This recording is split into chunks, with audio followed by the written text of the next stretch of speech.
tous, merci de vous joindre à nous pour ce nouveau numéro de Diasporama que j'ai le plaisir de présenter exceptionnellement en remplacement à Nour El-Houda, à qui je souhaite un prompt rétablissement.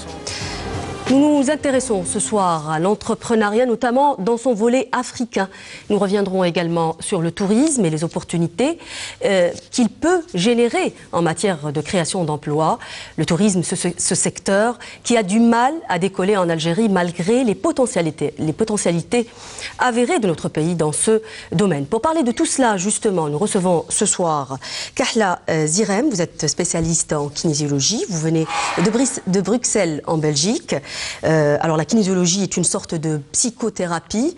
Vous êtes spécialiste dans les ateliers de développement personnel. Bonsoir. Bonsoir. Vous portez beaucoup de casquettes. Vous êtes également auteur d'un livre qui s'appelle Kahla la Noire, qui revient un peu sur ce rapport que vous avez avec le désert. Vous dites que c'est une sorte de résilience, de spiritualité. Oui, entre résilience, entre résilience et spiritualité, effectivement, ce voyage dans le désert que j'ai fait au mois de septembre, dans ce sud, s'inscrit tout à fait sur ce chemin de développement et s'inscrit tout à fait aussi dans un projet de vie. Oui. Donc c'est une de ces étapes. Et voilà. Donc, on va développer tout ça tout à l'heure. Merci. Nous recevons également avec nous ce soir Lachmi Barbachi. Vous êtes consultant expert à Marseille, en France. Vous êtes ingénieur projet. Bonsoir. Bonsoir. Merci d'être parmi nous ce soir. Nous recevons également Fethi Zouari. Vous êtes investisseur algérien. Vous venez de Scandinavie, précisément de Norvège. Oui. Vous avez un hôtel à Skikda que vous avez inauguré depuis 11 ans. Mais vous avez inauguré récemment, il y a une année à peu près, une extension, c'est ça? Oui. Nous allons avoir tout à l'heure également un duplex depuis Oran avec l'organisatrice de l'événement Africa Escolinou qui a eu lieu en août dernier. Mais je commence avec vous, donc monsieur Fethi Zouari. Je le disais à l'instant, vous avez inauguré donc un hôtel à Skikda, cette perle de la côte est algérienne. Alors pourquoi ce retour en Algérie après 30 ans de vie en Norvège, c'est ça? Oui, bonsoir. J'ai constaté qu'il y a un grand besoin manque sur les infrastructures touristiques. Est un peu, vous êtes plus anglophone. Oui, j'essaye de m'exprimer. Oui. Et j'ai vu qu'il y a un potentiel. Et j'ai dit pourquoi pas d'investir à mon pays. Et je suis de la région de Skikda. Et j'ai fait un hôtel. Et ça donne des très bons résultats. J'ai vu qu'il y a un grand engouement. Oui. Et on a fait une extension parce qu'on a vu qu'il y a beaucoup de monde qui vient. Qui viennent, oui. Skikda, c'est une très belle région. Oui. Et c'est un hôtel au bord de mer. On voit les familles qui viennent chaque été. Justement, est-ce qu'on peut avoir une idée peut-être de votre dernière saison estivale? Est-ce qu'on peut avoir un bilan de l'activité de votre hôtel? Comment ça s'est passé? Vous avez un peu anticipé sur ma question? Oui, parce que cet été était parmi les meilleurs étés parce que ça fait chaud. Oui. Et on voit qu'il y a une amélioration chaque an. Spécialement cet été, il y a beaucoup de monde qui ont resté peut-être en Algérie. Ils n'ont pas parti sur la Tunisie. Oui. Et on voit qu'il y a beaucoup des familles de France, de l'Italie, de l'Espagne qui viennent aussi, des Algériens qui vivent à l'étranger. Et c'est bien passé. Pour passer leurs vacances à Skikda. Oui. Alors pour voir peut-être plus concrètement votre projet, je vous invite tout de suite à voir ce reportage signé Abdelmajid Benkrassi. Regardez. Plus à l'est de la ville de Skikda, plus exactement à Ben Mhidi, une zone d'extension touristique que Fethi, rompu à la gestion et designer de formation, la cinquantaine pleine, un Algérien établi à Oslo, au Norvège, et originaire d'El Harrouch, a choisi de planter son décor. C'est d'un complexe touristique qu'il s'agit. Parce que je suis de la région, j'ai acheté un terrain et j'ai fait un hôtel de 3 étoiles il y a 10 ans. Ça marche bien, on a fait une image de marque sur un hôtel familial de qualité. Et maintenant, on est engagé pour faire une extension pour 130 chambres de plus, 130 lits de plus. Et ça, sur notre niveau, c'est un 4 étoiles. Oui, une autre classe. Je vois qu'il y a un potentiel touristique en Algérie. On voit que les gens viennent et le mode de vie algérien, ça change. Et Skikda, elle a deux Z. De zones d'extension touristique. Il y a la Z de Rabi Ben Mhidi. Oui. Il y a la Z de Gerbez. Sans compter les autres Z de Kolo ou de la Marsan. Skikda est en train de devenir une destination touristique de choix pour les estivants algériens. D'où le grand rush des investisseurs dans cette belle côte de l'Est algérien. On voit à Skikda ici, il y a beaucoup de projets qui avancent dans le tourisme, qui avancent. Et ça va donner peut-être dans quelques années, on va avoir des investissements fiables et pour favoriser le tourisme local et peut-être dans l'avenir international, pourquoi pas. Les gens ils ont commencé à s'intéresser au tourisme et à l'hôtellerie à Skikda. Et par rapport aux années passées, les 5 dernières années, il y a au moins 10 à 12 hôtels qui sont en cours de réalisation. L'année passée, on a environ 6 millions de visiteurs. C'est énorme.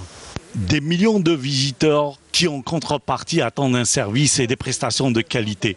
Et surtout, un bon rapport qualité-prix. Car toutes ces belles plages de sable doré vont être submergées par les vacanciers qui arrivent de toutes les régions du pays, ainsi que de l'étranger. On espère dans l'avenir il y a plus d'écoles et plus de formations pour former les gens. Et on voit les jeunes aussi aiment ce métier, filles et garçons. Et pour le prix, je crois, c'est le problème de concurrence. Il faut avoir de concurrence pour baisser les prix. Et c'est comme ça dans tous les domaines. Et on essaye d'étudier toujours les prix pour les familles. On fait des formules, surtout pendant l'été. On fait des formules spécialement pour les familles pour avoir plus de réduction. Voici donc une destination de vacances tout indiquée pour vous cet été. Alors, on voit clairement que plusieurs établissements hôteliers ont été réceptionnés ces dernières années en Algérie, dont bon nombre sont l'œuvre d'Algériens établis à l'étranger.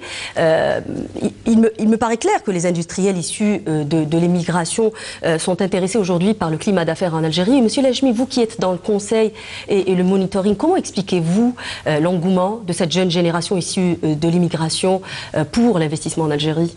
En tout cas, c'est vrai qu'on peut assister à une observation de terrain, je pourrais appeler ça une sorte d'inversion d'un parcours migratoire de nos parents. Oui.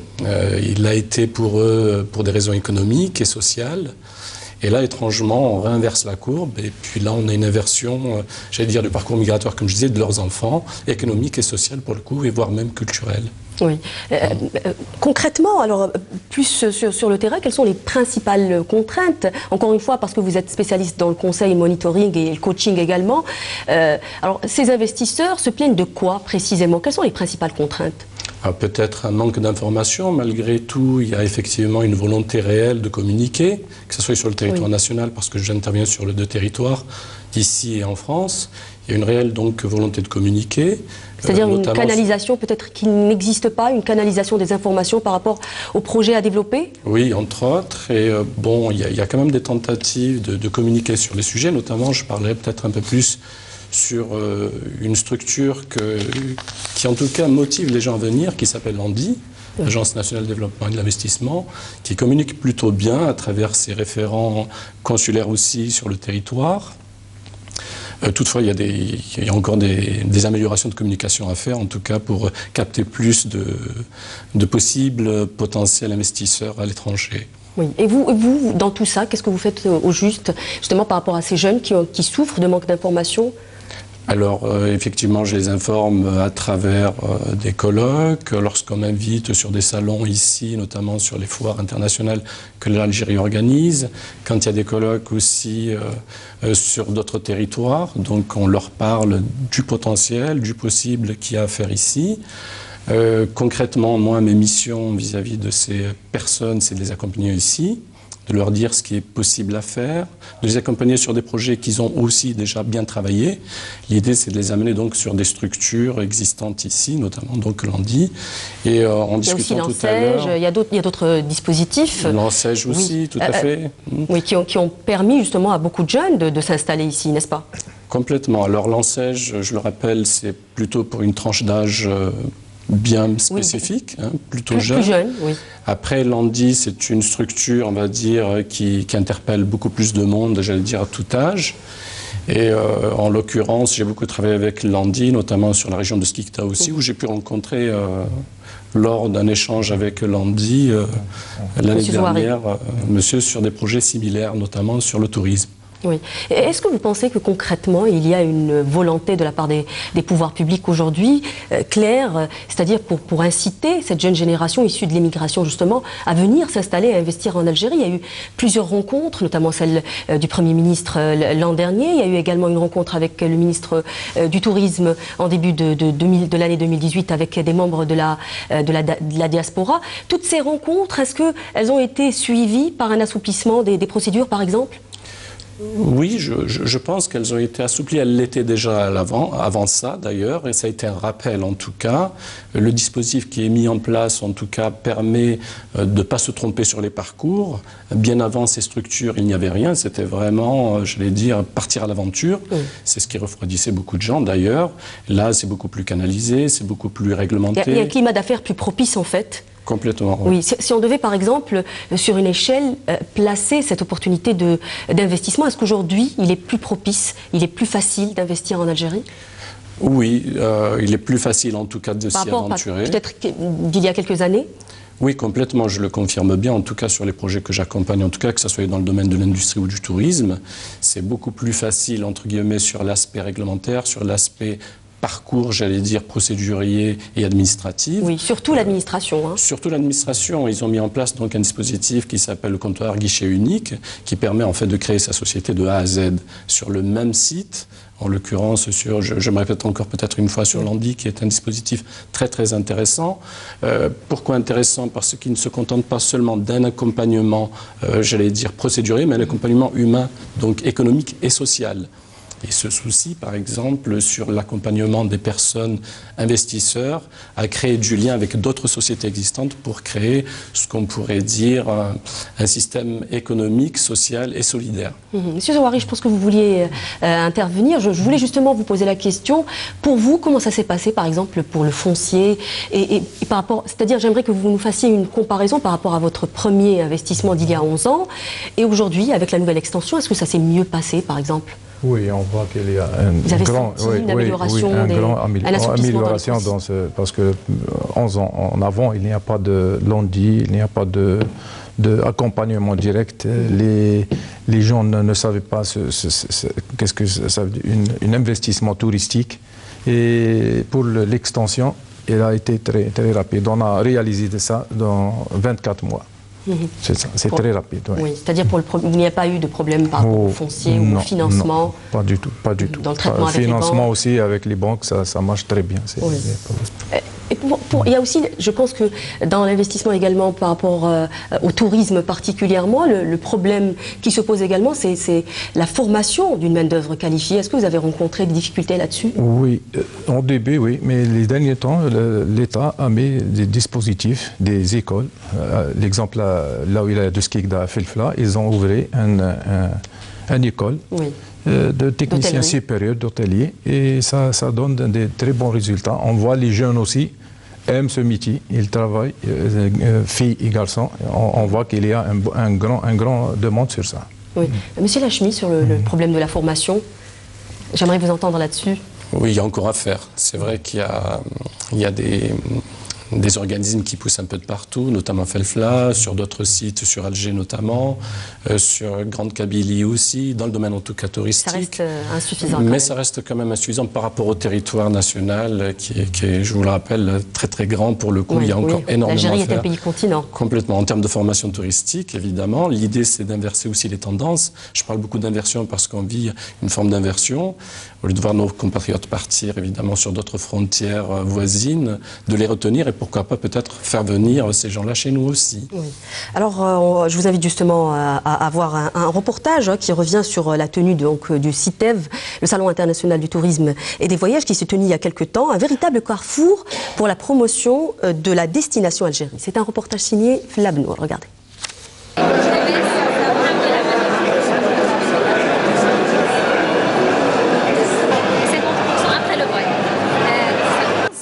Ce voyage existe depuis 2015. On est déjà sur le marché depuis 3 ans. Dans ces 3 ans, on a essayé un petit peu de promouvoir certaines destinations selon la demande de notre clientèle, mais aussi en particulier le produit algérien. En ce moment, il y a toute une réforme au niveau des, des lois, régularisation en matière de tourisme. Il y a aussi énormément d'hôtels qui sont en train de se rénover et construction, plus de 3000 hôtels en construction. Aussi. Donc il y a une véritable volonté à promouvoir le produit algérien. Je suis dans le tourisme depuis 30 ans, bientôt 30 ans. Et là, je suis en même temps agent de voyage et gérante d'une maison d'hôtes à Sidi Blabès, à 7 km de Sidi Blabès, Al-Khayma Al-Kibira. C'est ce qu'on appelle Khayma Al-Kibira. Ah ben écoutez, c'est pas très facile. Exactement, mais là, on a créé cette maison d'hôtes pour pouvoir organiser des séjours bio dans cette maison d'hôtes et en même temps présenter des repas traditionnels de la région pour les touristes nationaux et internationaux. On a beaucoup de demandes de la part de partenaires étrangers. Donc on a réellement beaucoup il y a beaucoup de volonté à vouloir venir, à faire des team building, surtout dans des concepts de conventions ou existence de certaines entreprises multinationales en Algérie. Donc du coup, je tiens aussi à préciser qu'on a beaucoup de problèmes par rapport au visa. En ce moment, pour l'année 2018-2019, la maison d'hôtes se trouve sur des revues. On a 2 revues de 2 correspondants étrangers. C'est la danse qu'on a vue à Timimou. Je travaille au quotidien La Croix à Paris. C'est un quotidien national d'information générale, d'obédience catholique. Et je m'occupe, je suis responsable de l'édition magazine du week-end et aussi des pages voyage. Et donc là, j'étais invitée pour l'Éduc Tour qui vient de se dérouler dans le centre-sud de l'Algérie. Nous sommes allés à Tarit, à Beni Abbès, à Timimoun et ensuite à Tamarasset et La Sécrème. Alors Tamarasset et La Sécrème, j'y avais été plusieurs fois. J'ai quand même été émerveillée une fois encore par la beauté des paysages, par la qualité de l'accueil des Touaregs. Et puis alors, cette année, on a eu un cadeau extraordinaire, c'est qu'il a beaucoup plu. Et donc on poussait des oseilles sauvages et tout le désert est rose et rouge. C'était fabuleux, fantastique. Et puis après nous sommes allés donc à Tarit. Je regardais cette photo là, une photo aérienne avec la Tarit et sa grande dune, sa vieille ville. Ce sont des paysages exceptionnels. Timimoun, la palmeraie, on a passé de très bons moments. J'ai apprécié beaucoup l'opportunité de voir cette partie-ci de l'Algérie. C'est la première fois, donc je suis très heureuse d'être ici. J'ai apprécié surtout le sud, le grand sud, de l'Hogar, près de Tamarasset et le désert, et surtout la Sécrème. Tandis que nous avons vu aussi un peu d'oasis, le Saoura, la région de Saoura, et Timimoun. Et peut-être une bonne chance de retourner encore une fois pour voir mieux cette partie centrale de l'Algérie. C'était une aventure humaine très très intéressante et nous étions très très contents de présenter notre si beau pays, spécialement aux personnes qui ne le connaissent pas, spécialement pour les personnes qui ne le connaissent pas et qui le découvrent. Et on a fait exprès de ne pas tout leur montrer pour qu'ils reviennent. Et ça a été aussi, je pense, très positif pour les personnes qui nous ont accompagnés, d'anciens voyageurs qui proposaient déjà des circuits en Algérie, de voir qu'il y a cette volonté de relance du tourisme.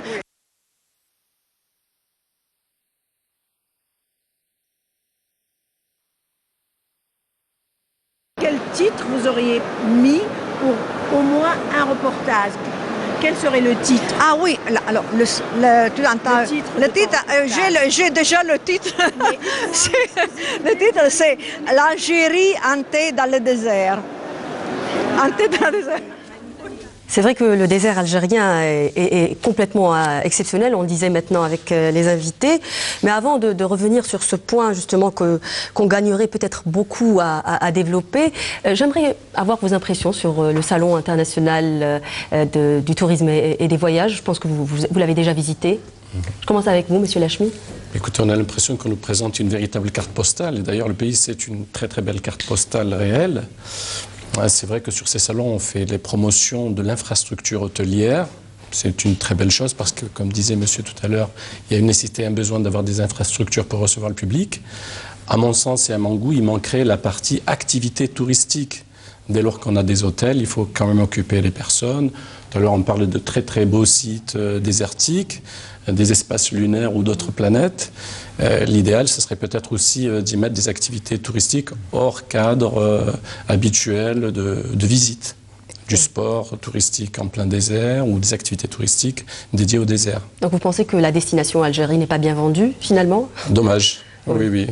Pour la carte postale que c'est un peu dommage, oui. Alors, Madame Kahla, je vous le disais tout à l'heure justement que vous étiez, au tout début de l'émission, vous étiez une passionnée du désert. Hein. Vous êtes une sacrée vénarde parce qu'en finalité, vous avez réussi de joindre l'utile à l'agréable, de faire de votre passion votre métier. Expliquez-nous comment ça s'est passé pour vous, vous qui êtes dans un autre domaine. Aujourd'hui, vous organisez des voyages carrément dans le désert algérien, c'est ça?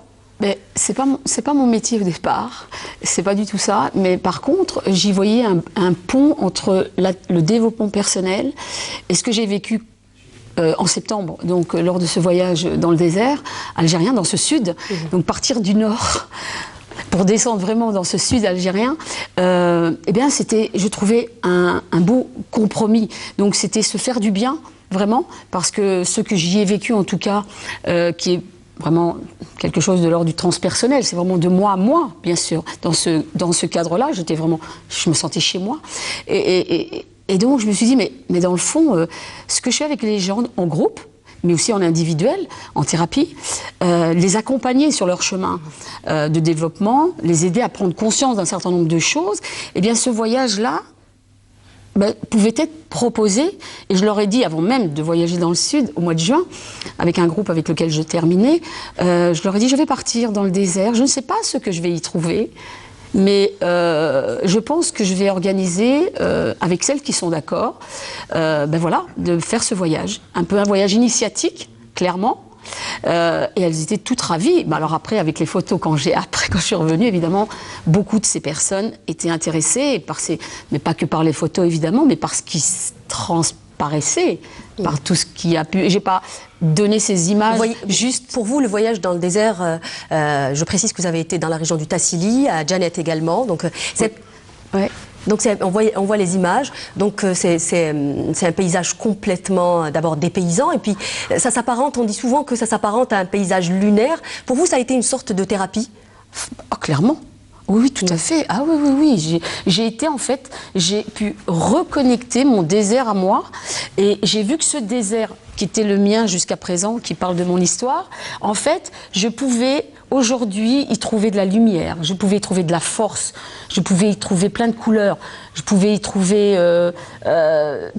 quelque chose de beaucoup de très apaisant en fait. Oui. Et alors je pouvais aller retourner dans ce désert à chaque fois, parce que ces images et ce que j'y ai vécu étaient maintenant, je les avais là, et pas que sur des photos. Quels sont les profils des personnes que vous avez à qui donc, vous avez permis justement de découvrir votre passion, de découvrir ce désert algérien? Est-ce que ce sont aussi des immigrés d'origine algérienne? Eh bien, ou pas non, seulement? Ce sont des Belges qui étaient tout à fait partantes. Qui ne connaissaient pas le désert? Alors, celles qui sont parties avec moi, là, quand je suis partie, on n'était pas nombreuses. Hein. On était 3, et puis, oui, donc on était 5. C'est pas des gens que je connaissais, les 2 autres. Mais c'était au départ un voyage que je devais faire tout à fait personnellement avec une copine. Mais par contre, celles à qui j'en ai parlé et qui vont s'inscrire, ce sont quasi que des Belges. Ce sont des femmes belges qui ont envie d'aller découvrir ça, et à travers ce développement personnel, parce que, voilà, c'est quelque chose qui me semble être presque, pour moi, c'est un passage obligatoire. Ça s'est présenté là sans que je le prévoie. Je veux dire, c'est vraiment dans la suite logique des choses. Oui. Voilà. Au départ, vous l'avez fait inconsciemment peut-être, mais est-ce que vous êtes consciente aujourd'hui que vous faites la promotion de la destination Algérie? Et ça aussi, je tiens à le rappeler, ça fait partie peut-être des missions que doivent avoir peut-être les Français ou autres d'origine algérienne, c'est-à-dire promouvoir la destination Algérie. Non? Ah oui, tout à fait, parce que... Aujourd'hui, vous le faites consciemment. Ah, mais déjà même moi-même quand j'étais moi-même en formation et que je parlais de mon Algérie, mais les gens que des Français, des Belges pardon, des Européens je voulais dire en fait au départ, j'étais la seule Algérienne, mais étaient déjà comme ça attirés. Ils disaient mais un jour on va aller chez toi. Parce que j'y mettais peut-être un peu de passion, d'envie, d'amour, surtout de la terre, et de la terre que j'ai vécue quand j'étais petite, voilà. Mais ceux-là déjà avaient cette envie d'aller en Algérie. Et certaines même m'ont dit on va te suivre jusque vraiment dans le Douar, donc c'est-à-dire vraiment dans le fin fond de la campagne à Hadjej, dans un petit village. Voilà, clairement, ah oui, pour moi c'est pas vendre mon pays, c'est parler vous faites avec amour en tout cas, ça se sent. Ah oui, clairement. Monsieur Lachmi, sur ce point, alors les pouvoirs publics l'ont dit clairement, ils ont appelé la communauté algérienne établie à l'étranger à faire la promotion de la destination Algérie de là où ils sont, c'est-à-dire vous, par exemple en Norvège, ou vous en France, ou vous en Belgique. Est-ce qu'aujourd'hui cette génération justement d'enfants d'immigrés est consciente de ce pouvoir, de pouvoir justement promouvoir ces destinations?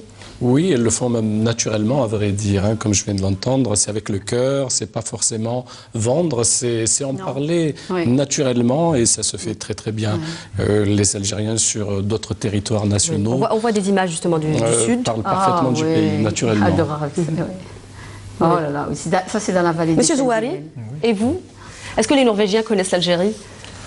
Pas beaucoup, je crois, parce qu'on a l'ambassade algérienne et ils ont ouvert peut-être 3 ans, 4 ans en avant. Oui, on n'avait pas d'ambassade avant. Oui, c'est ça, c'est les derniers temps. Mais je vois qu'il y a beaucoup d'intérêt, spécialement sur les gens algériens qui habitent en Norvège et veulent retourner aussi. Oui, justement, je vais vous proposer Oui.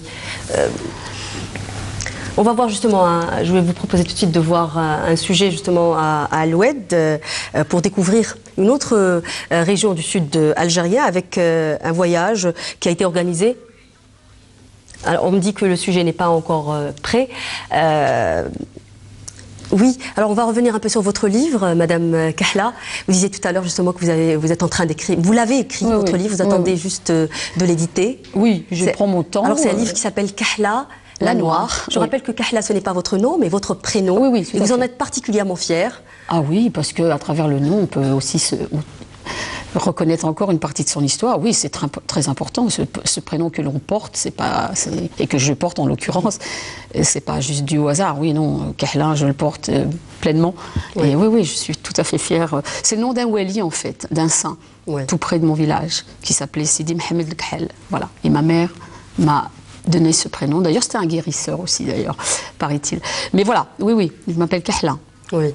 Et pour votre livre, justement, vous disiez tout à l'heure que c'était une histoire de résilience et de spiritualité. Oui, c'est entre résilience et spiritualité. En fait, ce que je partage dans ce petit livre, c'est une histoire d'une enfant née en Algérie un jour, qui l'a quitté très tôt, donc déjà dans les bras de sa mère à 5 mois, et qui a été... tout au long de son enfance, donc en France, clairement, mais qui a été marqué par la maladie, et que le grand-père qui s'en va comme ça et qui la laisse, ce grand-père là sur ses terres, là dans ses vignes, et qui la laisse parce qu'il décède, il la quitte. Et je raconte donc tout un chemin initiatique, comment la maladie, comment à travers cette histoire d'amour en fait. Vous racontez un peu votre histoire en fait. Oui, mais pas juste pour raconter une histoire, nous avons tous des histoires. Nous avons tous des histoires. Ce qui me paraissait intéressant peut-être, c'était que je puisse partager ce que j'avais conscientisé, et dans cette unicité, dans mon histoire, ça pouvait toucher l'universalité en fait. Oui. Et que chacun, et que ce soit algérien ou de culture arabo-musulmane ou européen, chaque personne pouvait se retrouver quelque part sur ce chemin-là, en tout cas. La maladie, mais plein d'autres choses aussi. Et c'était plutôt ça. Vous avez parlé de ce déchirement aussi, parce que vous m'en parliez tout à l'heure avant l'enregistrement. Oui. Oui, parce que j'ai vraiment le sentiment, j'ai vécu, je pense bien, ça a été en tout cas marqué, ce déracinement au départ. Ma mère qui quitte en 66, l'Algérie, cette terre-là, je suis née là.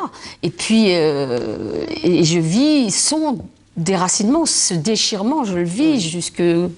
Je vous invite, vous qui êtes une amoureuse du Sud, justement, à voir, maintenant que le sujet est prêt, on va voir un sujet sur la région de l'Oued. Alors, il s'agit donc de voyages qui ont été organisés pour les tours opérateurs étrangers. Vous voyez ce reportage signé Hicham Dao.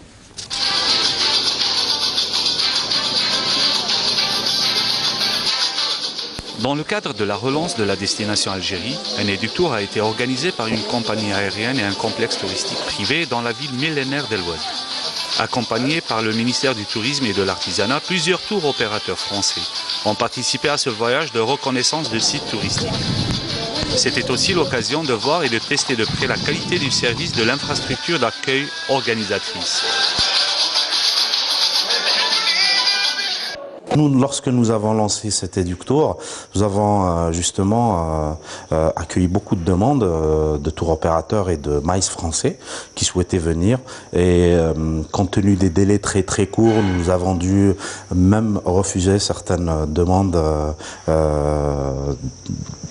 et voir la possibilité justement de les faire venir ultérieurement. Le ministère du Tourisme, il est là pour accompagner toutes les initiatives, qu'elles soient publiques, privées ou autres, en matière de promotion de la destination Algérie, promotion de l'investissement, promotion de l'activité touristique, mais que aussi le ministère ne fait pas de différence entre le public, le privé, etc.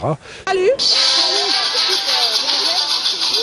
Les potentialités touristiques et culturelles qu'offre la destination d'El Oued n'a pas laissé les participants de l'Éductour indifférents. Les représentants des tours opérateurs français ont montré une satisfaction et un grand intérêt pour cette destination d'El Oued. J'étais très agréablement surprise. Un très beau pays, un peuple très riche culturellement. J'espère que les Français vont avoir envie de venir vous voir, venir voir ce pays qui change des autres pays d'Afrique du Nord. Et moi, de toute façon, en tous les cas, je reviendrai quoi qu'il arrive. Méditation, dépaysement, découverte, services de qualité, accessibilité du transport aérien, tous les ingrédients sont réunis pour relancer les destinations de notre grand sud loin du tourisme de masse. Ces espaces semblent prêts pour un tourisme de tendance actuelle. Nous sommes dans l'ère du tourisme durable. Alors je pense, Monsieur Lachmi, que nous n'avons même pas besoin de dire qu'on gagnerait vraiment à développer le tourisme saharien en Algérie, n'est-ce pas ? Le désert algérien est exceptionnel. Oui, carrément. Encore une fois, c'est une véritable carte postale vivante. Oui. Et quel dommage de ne pas pouvoir, on va dire, communiquer peut-être encore plus, peut-être pas mieux, mais encore plus cette destination. Oui, vous me disiez à l'instant aussi que vous aviez un voyage dans quelques temps. Vous allez partir à El Oued. Notamment à l'Oued et surtout aussi à Tougourt, dans le cadre justement d'un investissement de projet accompagné par une organisation italienne pour installer des unités de production de matières premières de date, à les transformer en éthanol, en alcool médical et d'autres dérivés valorisés par ce produit-là. Quelles sont les autres régions du sud algérien que vous avez visitées? Hassim Saoud dans le cadre de mes missions industrieuses. Bon, là, c'est encore un autre paysage. Toutefois, voir la diversité donc très industrielle. Moins touristique quand même. Voilà. Oui. Mais bon, ça reste aussi le sud et ça reste aussi une région intéressante à visiter aussi. Absolument. Monsieur Zouari, est-ce que vous connaissez le sud algérien? Oui, j'ai Ça doit être très différent quand même de la Norvège, vous qui, vous qui venez de Scandinavie. Oui, j'ai été à Ouergla et à Gardaïa il y a 4 ans. Oui, c'est beau aussi. Oui, c'est beau. Seulement, Gardaïa, c'est vraiment Racontez-nous un peu ce voyage.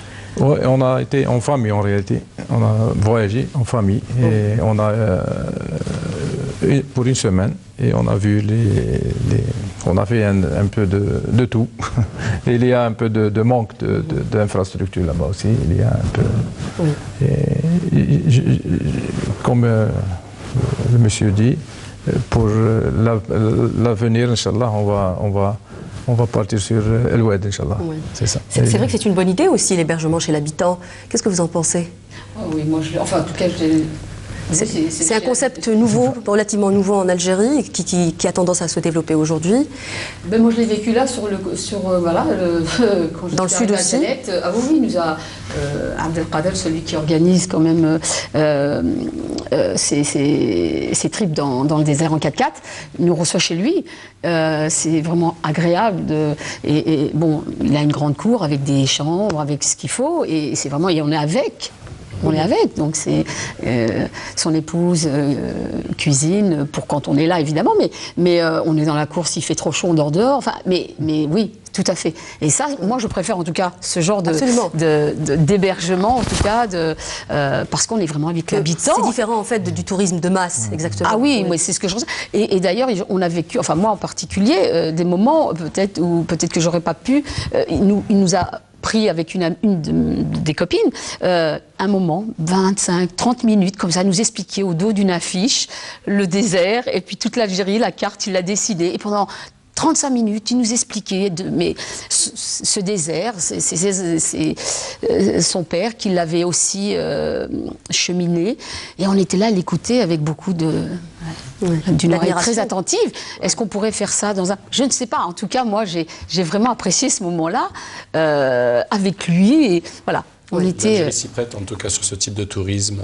L'Algérie et l'Algérien s'y prêtent, en tout cas, à recevoir ce type de public. Moi, je suis presque convaincue de ça aussi. C'est vrai que l'hospitalité... l'hospitalité est propre à l'Algérien, en tout cas. Je vous invite, mesdames et messieurs, à présent à regarder un sujet. Donc, nous l'annoncions tout à l'heure au tout début de l'émission. L'entrepreneuriat africain prôné par la diaspora a été au centre d'une rencontre à Oran et qui a ratissé large dans les milieux de la jeunesse. Il s'agit de la 3e édition de la rencontre Africa is Calling You, ou le retour de la diaspora. Regardez, c'est un sujet signé Nour Houda Bouzraou. Bonjour à tous, on est enchantés de s'adapter. Le temps est venu de créer avec candeur. Dans le cadre, en fait, le centre de tout ça, en fait, c'est le bootcamp, c'est les porteurs de projets. C'est-à-dire qu'on a sélectionné des porteurs de projets qui vont faire une formation et qui vont entrer dans un programme d'1 an qui s'appelle Africa is Calling You.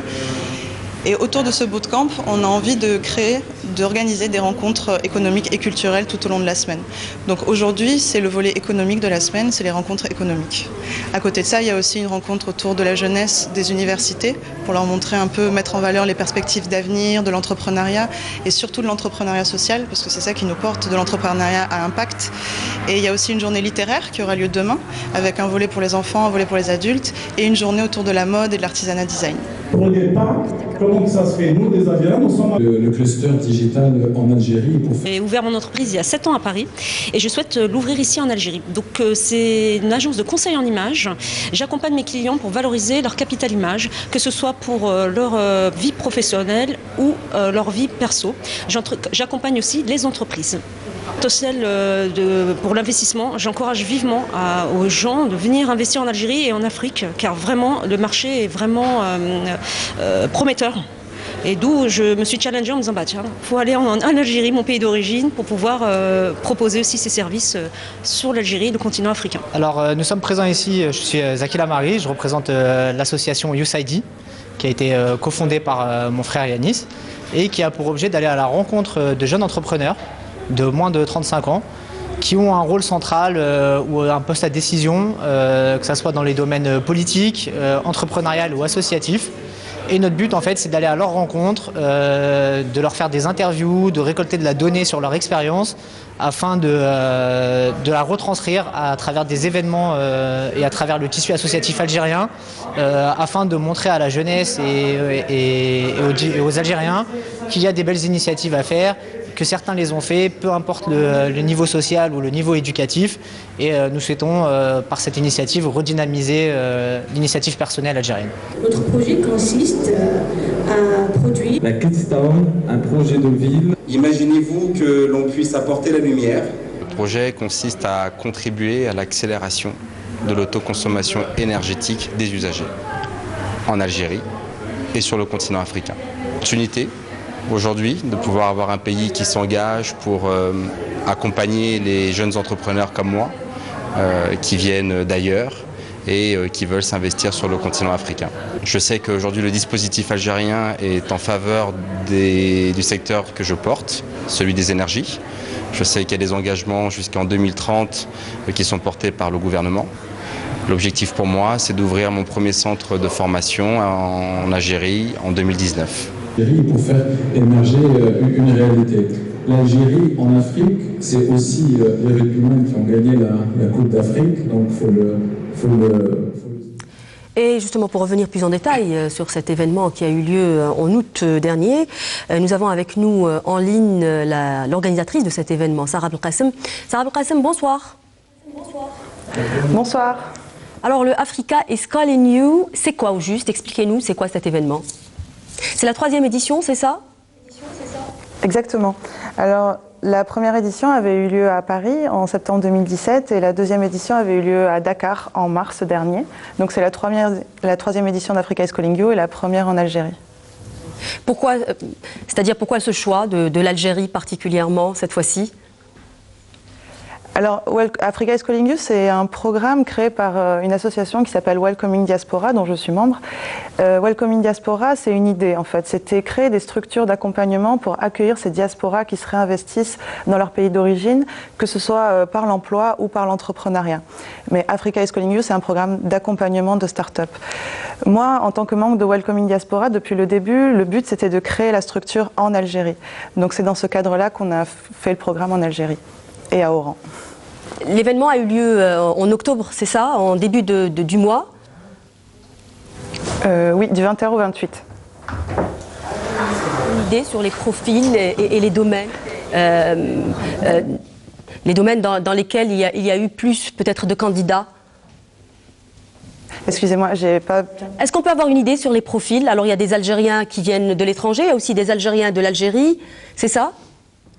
Oui, alors nous, c'est les profils qu'on recherchait. On crée des promotions de porteurs de projets où on va mélanger des profils de la diaspora avec des porteurs de projets résidant en Algérie, mais aussi des gens qui viennent de l'étranger, pas algériens, et qui souhaitent investir en Algérie. Donc là, dans notre promotion, il y avait moitié algérien de la diaspora, moitié algérien résident, et un franco-camerounais que vous avez pu voir dans le reportage, qui désire conquérir le marché algérien et africain en général. Oui.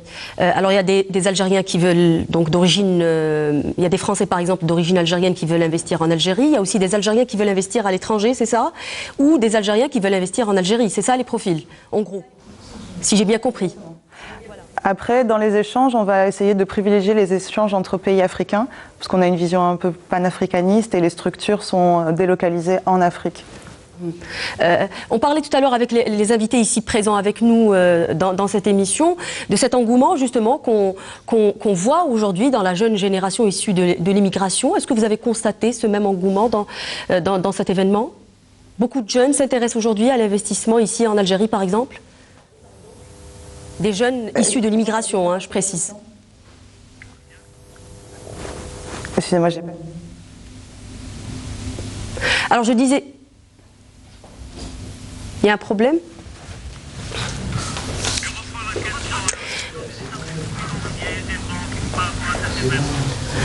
Alors, est-ce qu'on peut savoir quelle a été la réaction des établissements financiers par rapport à cet événement?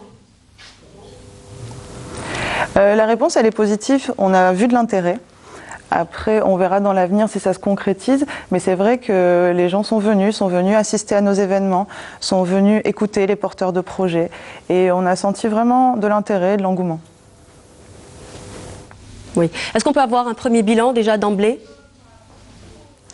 Alors, le premier bilan, il est très positif. C'est-à-dire que cette semaine, c'était une semaine d'événements, c'était 4 journées d'événements très différents dans des lieux différents à Oran, une première édition pour nous. Donc c'était un vrai challenge et le pari est réussi.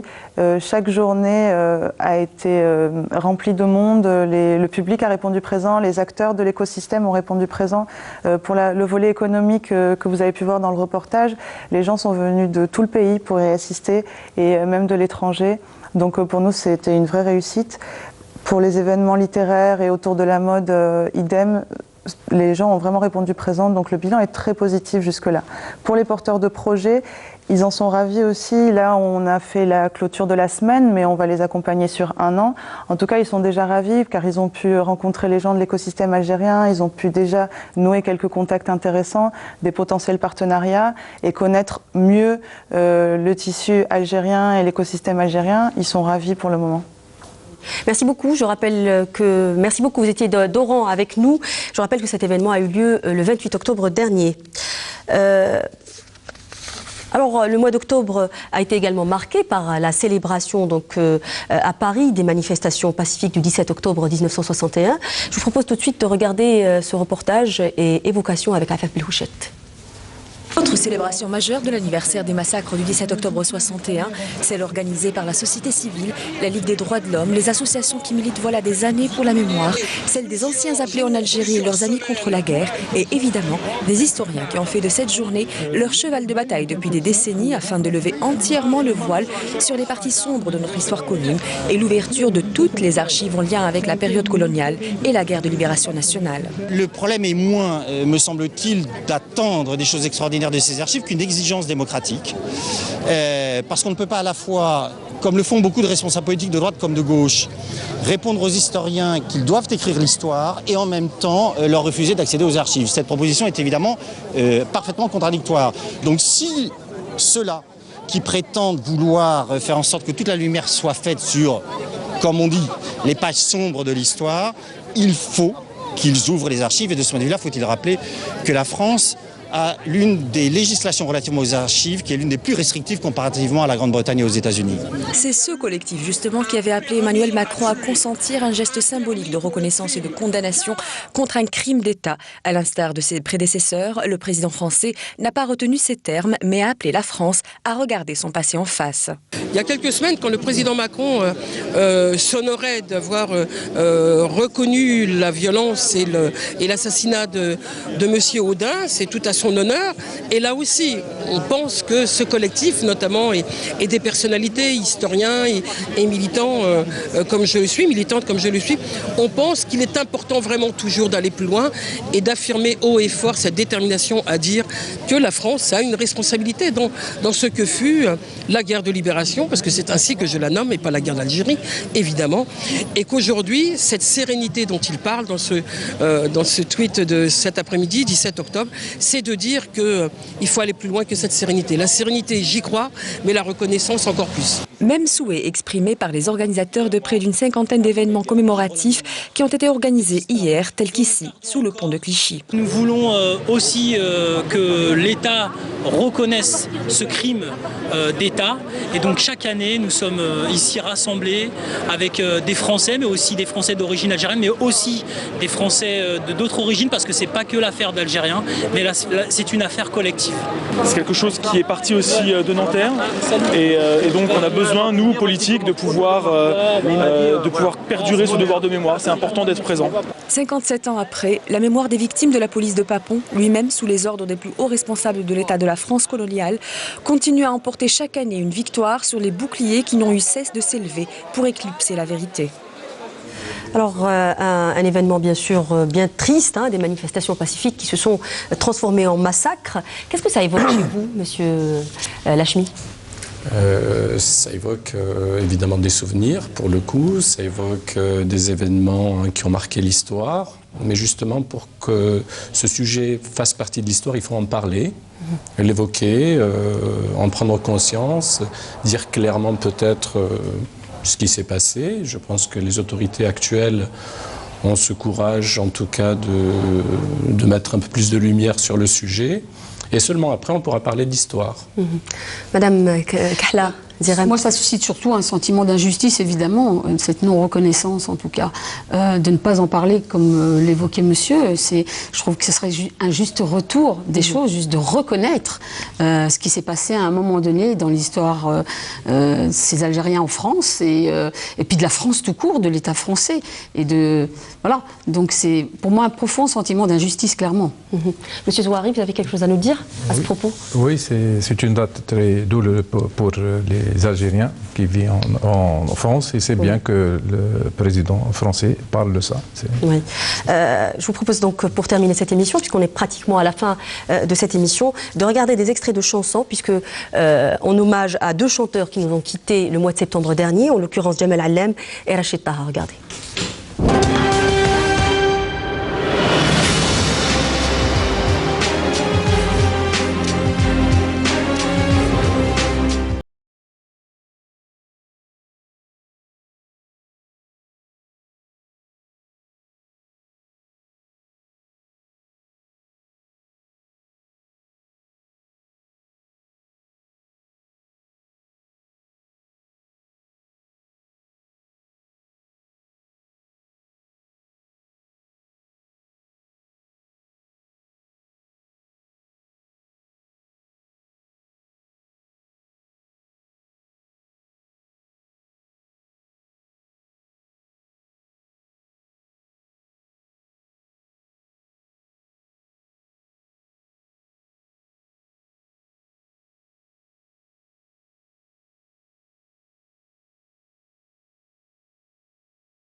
Alors, deux icônes de la chanson algérienne qui nous ont quittés en septembre dernier, et une chanson qui vous émeut, Madame Kahla, un mot de fin, puisqu'on nous arrive à la fin de cette émission. Oui, vraiment, parce que en fait, on part, mais on revient toujours. On rentre toujours à la maison à un moment donné, parce que c'est important de revenir à la maison, et que cette chanson, avant même que vous la montriez, m'est venue à l'esprit, évidemment, parce que voilà. Et aujourd'hui, on est là avec vous, et pour moi, c'est vraiment une belle image, en tout cas, de ce retour à la maison, chez nous, en tout cas chez moi. Oui. Voilà, merci. Monsieur El Hachmi, un mot de fin, nous arrivons à la fin de cette émission. Oui, je rejoins madame, effectivement, Rachid Taha, qui résume parfaitement notre parcours de vie. On part et on revient, et on revient dans ce pays. Monsieur Zouari. Oui, avec cette chanson, c'est la nostalgie pour l'Algérie, et merci pour la télévision algérienne. Merci à vous, messieurs, dames, d'avoir été ce soir avec nous. Merci à vous de nous avoir prêté attention. Je vous donne rendez-vous dans 2 semaines. Vous aurez l'occasion de retrouver Nour El Houda Bouzraoui, à qui, encore une fois, je souhaite un prompt rétablissement. Au revoir.